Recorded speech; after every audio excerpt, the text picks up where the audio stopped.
Saka berusaha merebut takhta dari Raja Dewata Cengkar yang kejam. Demi menjaga pusaka keratonnya, ia memerintahkan dua muridnya, Dora dan Sembada, untuk melindunginya. Namun kesetiaan buta mereka berujung strategis, saling bertarung hingga keduanya gugur karena salah paham. Sebagai penghormatan, Haji Saka menciptakan aksara Jawa yang melambangkan kisah mereka. Drama ini mengajarkan bahwa kesetiaan tanpa kebijaksanaan hanya membawa kehancuran.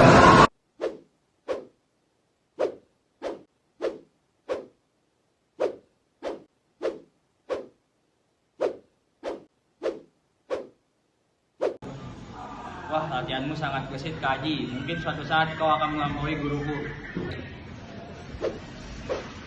Kerajaan itu tidak akan menungguku sampai siap. Kudengar lebih banyak tentang korban yang menghilang.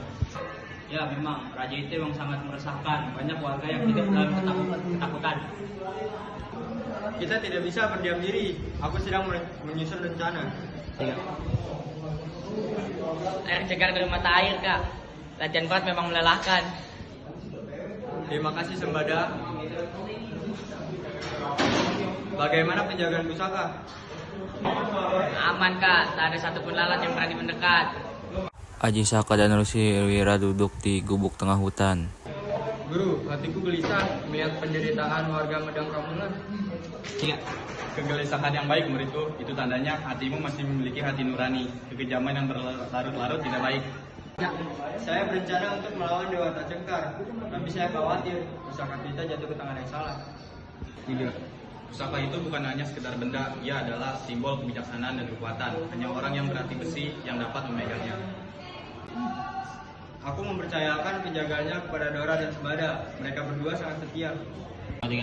Kesetiaan itu baik, Haji Saka, tapi terkadang pemahaman yang berbeda itu bisa menimbulkan masalah. Berhati-hatilah. Semoga hari ini bukan giliran keluargaku.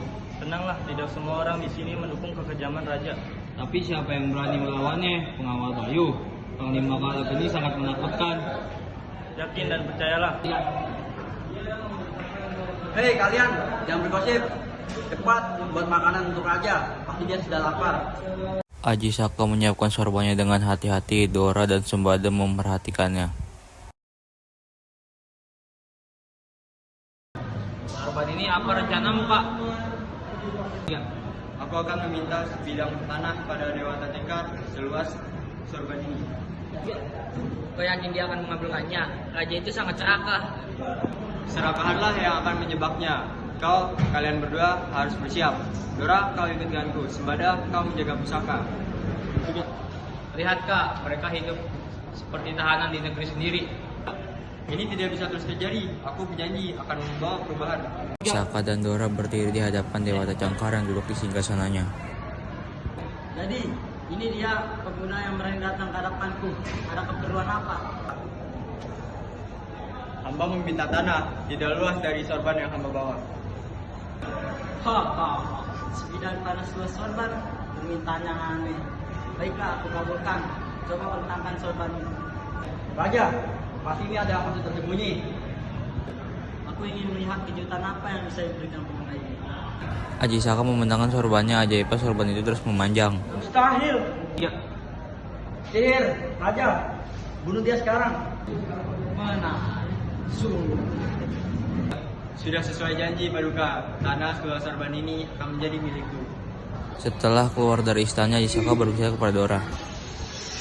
Dora, ini saatnya. Berbilang kepada Sembada yang menjaga pusaka itu. Katakan kepadanya bahwa aku yang menyuruhnya untuk memberikan pusaka itu kepadaku. Baik, Kak, aku akan pergi. Semoga Sembada mengerti keadaannya. Kak Haji Saka berpesan dengan sangat jelas. Jangan berikan pusaka ini kepada siapapun, bahkan dirinya sendiri, sampai ia menyuruhnya langsung. Tapi kenapa sekarang ia mengirim Dora? Apa yang sebenarnya terjadi di istana? Dora tiba. Sembada, Haji Saka memerintahkanku untuk menyerahkan pusaka itu sekarang kepadaku. Kak Haji Saka menyuruh, tapi pesannya dia sangat tegas. Raja sudah berubah, cepat berikan itu demi keselamatan Haji Saka dan rencana kita. Aku tidak bisa melanggar langsung perintah dari Kak Haji Saka. Aku sudah berjanji. Kau lebih percaya kata-kata yang dulu daripada perintah yang sekarang. Kau tidak mengerti situasinya. Aku setia pada Kak Haji Saka dan kesetiaanku adalah jangan memegang janjiku. Kau keras kepala, kau pikir dengan begini kau membantu, justru hanya kau menghalangi. Karena perbedaan pendapat dan tunjuk usaha, Dora dan Sembada mulai bertarung. Mereka mengeluarkan seluruh kemampuan mereka. Kau harus mengerti Sembada. Tidak, aku tidak akan menyerahkannya. Haji Saka tiba terkejut melihat Dora dan Sembada bertarung. Dora, Sembada, hentikan. Apa yang kamu lakukan? Keduanya berhenti dan menoleh ke arah Haji Saka. Kenapa? Kenapa kalian bertarung? Aku hanya menjalankan perintahmu untuk mengambil pusaka itu. Tapi aku hanya memegang janjiku untuk tidak menyerahkannya pada siapapun tanpa perintah langsung darimu. Aku tidak menyangka akan terjadi seperti ini. Kalian berdua sangat setia. Dora dan Sembada akhirnya jatuh tak bernyawa,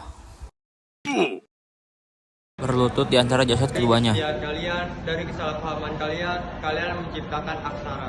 Resi Wira tiba di tempat kejadian. Memang penuh kejutan yang pahit Haji Saka. Kesetiaan tanpa kebijaksanaan bisa membawa bencana. Mereka hanya ingin menjalankan tugas sebaik-baiknya. Setelah pelajaran ini muridku, setiap tindakan harus diiringi pemahaman dan komunikasi yang baik. Jangan biarkan kesalahpahaman merenggut nyawa. Kematian Dora dan Sembada tidak akan sia-sia. Aku akan mengembangkan Dewa Tengkar bukan hanya untuk membalas dendam, tapi juga untuk mewujudkan negeri yang adil dan bijaksana. Aku akan selalu mengingat pesan dan pengorbanan mereka. Ini akan menjadi pengingat bagi kita semua tentang pentingnya komunikasi, kebijaksanaan, dan bahwa kesetiaan kita tanpa pemahaman bisa membawa kehancuran.